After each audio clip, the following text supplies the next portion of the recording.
Was an episode of an upcoming BBC David Attenborough documentary series pulled to avoid a backlash from viewers? That's the allegation made by the Guardian newspaper that published claims the broadcaster's running scared of, and I quote, Tory politicians and the right-wing press. Sounds bizarre.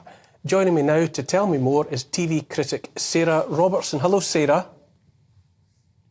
Good evening to you, Neil. Thanks for having me on the show. You're right, this is bizarre indeed. Where do I begin? So The Guardian broke this story yesterday saying that the BBC were scared, as you put it, of a right-wing backlash if they showed what The Guardian claimed was the last episode, the sixth episode of this new BBC series. It starts tomorrow night with David Attenborough, called Wild Isles. The last part is called Saving Our Wild Isles, and this is meant to be a sort of complementary episode to this series, which The Guardian was saying is a six-part series. That was their claim. But they said that BBC decided not to show that with the other 5 parts and to just put it straight to iPlayer in case that those on the right would take offence at this, and what they call dinosaur lobbyists who don't want to do things like rewilding and aren't interested in the environment and just want to take the side of farmers and agriculturists. I straight away smelt a rat with this and said this is just not right at all, because most people I know in the countryside are very conservative and are on the right, and they're the people who care passionately about the countryside, who would like to see rewilding and also would love to watch David Attenborough's documentary series and are huge fans of Attenborough.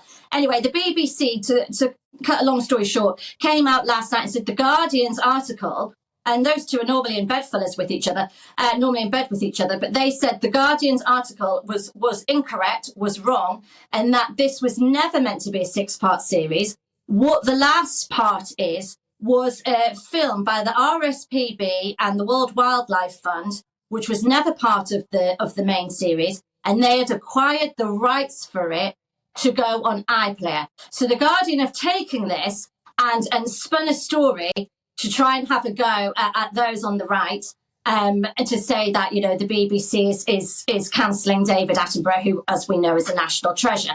This isn't the case at all. The BBC have never cancelled David Attenborough. David Attenborough's show is going to be showing, but if you want to see this film for the Royal Protection Society of Birds and the World Wildlife Fund, you can hunt it out after the series on iPlayer. And that's the long and the short of it, Neil.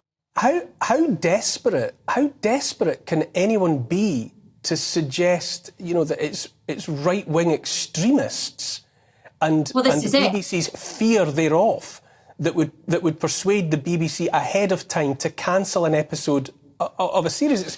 It just has all the hallmarks of confected nonsense. Well, it's to try and stir up, isn't it, a row. And that's what they've done. And The Guardian have not backed down on this. I mean, they've included the BBC statement now, but they've still not backed down. They've said that people within the BBC, insiders in the BBC, have told them this, that they're upset, that the BBC's caving into right-wing pressure. But as I've just pointed out to you, where is this right-wing pressure coming from? You know, people who are calling for rewilding, the likes of Ben Goldsmith, his brother Zach, who was a Conservative politician.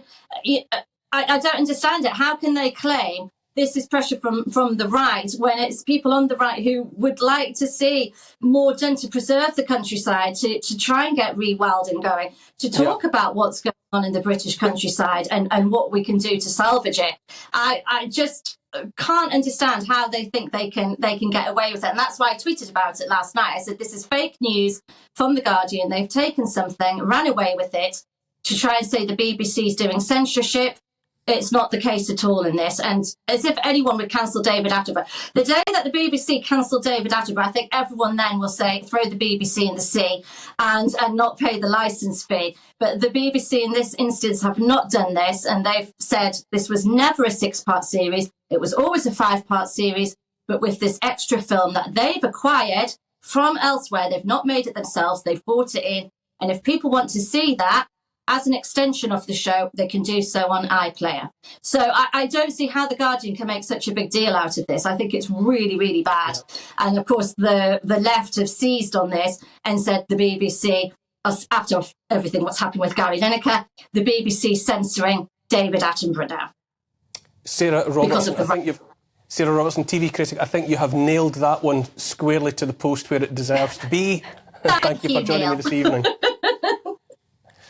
Emma, I must read you a quote from the piece. Lobbying groups that are desperately hanging on to their dinosaurian ways, such as the farming and game industry. I mean, since when was growing the nation's food and being conservative of that dinosaurian, if that's even a word? I mean, it's such silliness, and I think the fact that you called it confected nonsense is a perfect description. It seems, as I was saying earlier, it's this sort of creation of this right-wing boogeyman. I think The Guardian seemed to be trying to do with this article what a lot of articles we've seen on the other side of the spectrum from The Telegraph that are accurate and are correct about the cancelling of particular individuals or particular works of art or whatever. But it's interesting that you know, they seem to be trying to replicate this, but of course it's not true. But they often accuse the right of wanting to stoke a culture war when, of course, it seems to be coming from the other direction. So it's a very sort of revealing article, I think, about The Guardian's motivations.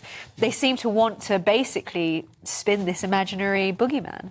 Jacob, at what point are they going to be self-aware enough to realise how ridiculous it sounds to accuse everything and anything of being right-wing extremism? Yeah, well, as people have pointed out, this kind of confected outrage, they're desperately searching around for martyr figures. I mean, they've probably found one now in Gary Lineker, so they might be able to row back on this story a little bit. But, I mean, at the risk of rising to the bait, which is that it is worth pointing out that David Attenborough, despite having made many fine nature programmes over the years, holds what I'd consider to be kind of pretty nasty views about human beings. Yeah. He's the person who regularly compares us to a cancer or a plague on the planet, and who uses kind of the authority that's bestowed on him by making these great nature programmes to tell us that we're all kind of like living in moral sin because we want to drive around and that we're directly responsible for the deaths of penguins and polar bears and all these kind of things. And so whilst he should be well entitled to his views, of course, but at the same time, this is an opportunity for me to make my...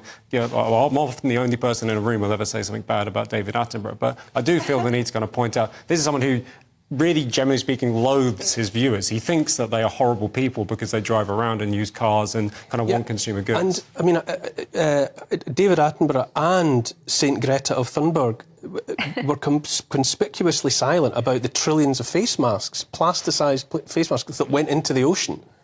You know, there was no outrage about all of that PPE and all of the rest of it that went into landfills and so on and so on. You know, where was the environmentalists' outrage over that dereliction? This is the thing, and your guest pointed it out there. You know, I know lots of conservatives who are very into rewilding. Traditional conservatives, in particular, are, you know, absolutely in love with the countryside. Environmentalism is almost core to, you know, conservatism. You want to conserve our natural landscape. Exactly.